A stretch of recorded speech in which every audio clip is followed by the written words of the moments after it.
Hi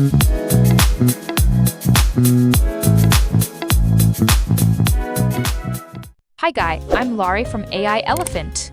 Hi guys, I'm Leo. Hello everyone, and welcome back to our podcast. Today, we're diving into a very special topic, the technical pioneers behind OpenAI. Our guest of honor is someone you've likely never heard of. Yet his name appears on the list of core contributors for almost every major OpenAI model release. Wait, Laurie, are you saying that behind world, shaking models like ChatGPT GPT-4 and GPT-5, there is a key contributor whom we don't even know? That sounds a bit strange, doesn't it? And that is the central paradox of today, S-show. We're not talking about the star researchers in the spotlight, but about the people who are truly driving progress behind the scenes. His name is Weng Jiayi. He joined OpenAI in 2022 and has been involved in the development of every core model from ChatGPT to GPT-5. He has a very simple yet profound summary of his work: reinforcement learning, post, training, and infrastructure. These three concepts have changed the trajectory of the entire AI industry.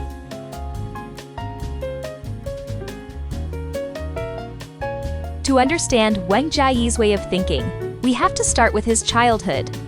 From the first grade, he showed an almost obsessive love for mathematics.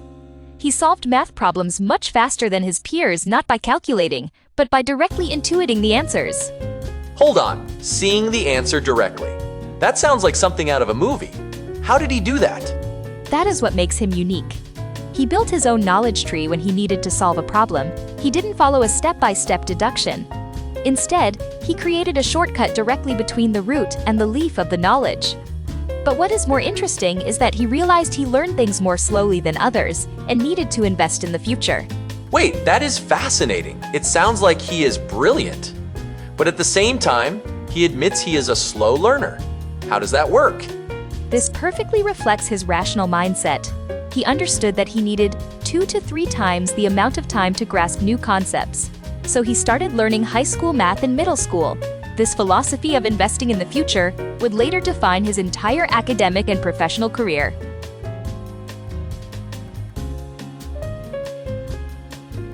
Upon entering high school, Weng Jiayi faced a practical problem: the pressure of university admissions.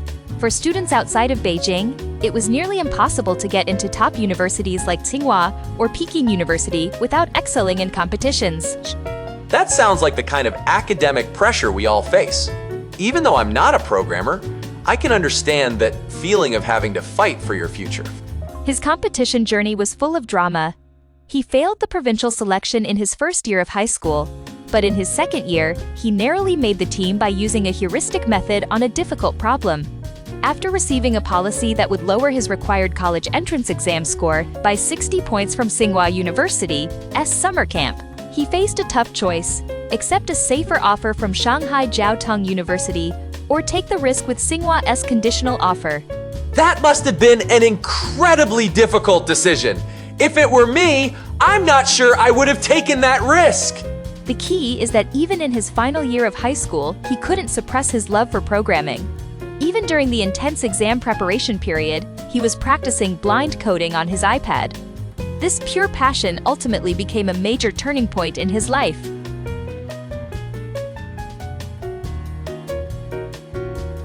During his time at Tsinghua University, Weng Jiayi did something truly memorable. He open-sourced all of his homework and course materials. In the environment at the time, this was a rather rebellious act. Wait! Open sourcing his homework! In a Chinese university back then, that must have been very rare, right? Extremely rare, he believed in breaking the information gap. The information gap was a useful tool for survival at Tsinghua, but he insisted that everyone should have equal access to information resources.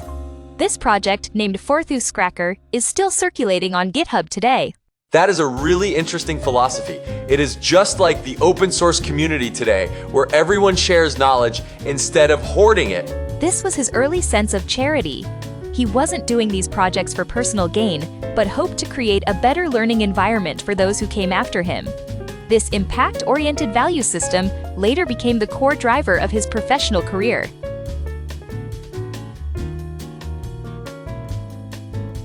In his final year of high school, Weng Jiayi had a stunning realization. He began to see life as a game, and the final score of that game is the number of people who remember your name at the moment of your death. Wow, that sounds profound, but also a bit heavy.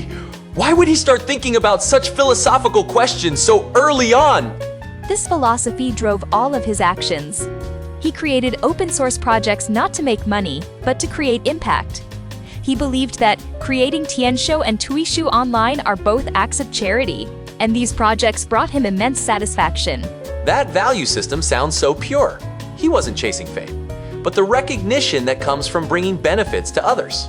Precisely. This impact-oriented life philosophy ultimately guided him to OpenAI and to the forefront of AI technology.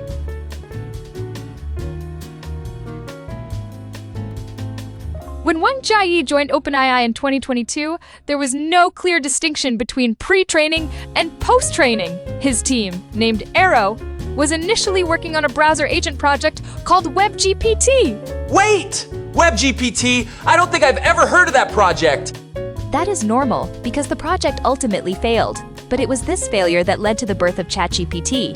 At the time, WebGPT needed use capabilities. But the 3.5 model's ability to use tools was too poor. The team decided to first solve the more fundamental problem of dialogue. So it was a blessing in disguise. Exactly. They improved the model's conversational experience through techniques like instruction following and reinforcement learning from human feedback, RLHF. This process pioneered the new technical paradigm of post-training, which has become a key technology for large language models today.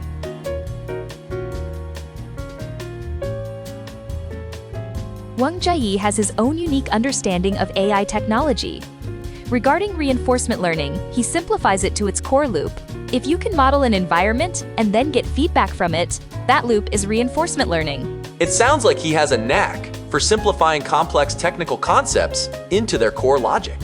What is more important is his understanding of infrastructure. He built the entire post-training reinforcement learning infrastructure at OpenAI and offered a profound insight. Every company's infra has bugs to varying degrees, and whoever fixes more bugs will train better models. That makes a lot of sense. It is like in our daily work. The people who actually solve the problems are the ones who make a real contribution.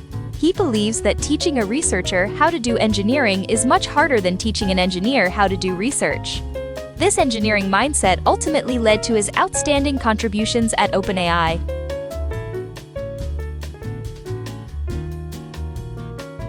Today we've talked about the story of Weng Jiayi, from a math prodigy to a competition contestant, from a rebel at Tsinghua to a technical pioneer at OpenAI.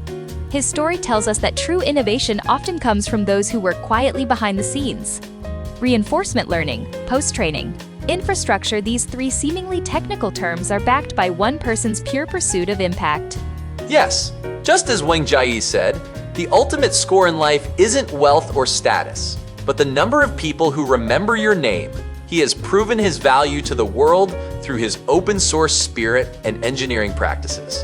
In this era of rapid AI development, we need more people like Weng Jiayi individuals, with both technical prowess and a guiding set of values. They may not be in the spotlight, but their contributions are changing the entire world.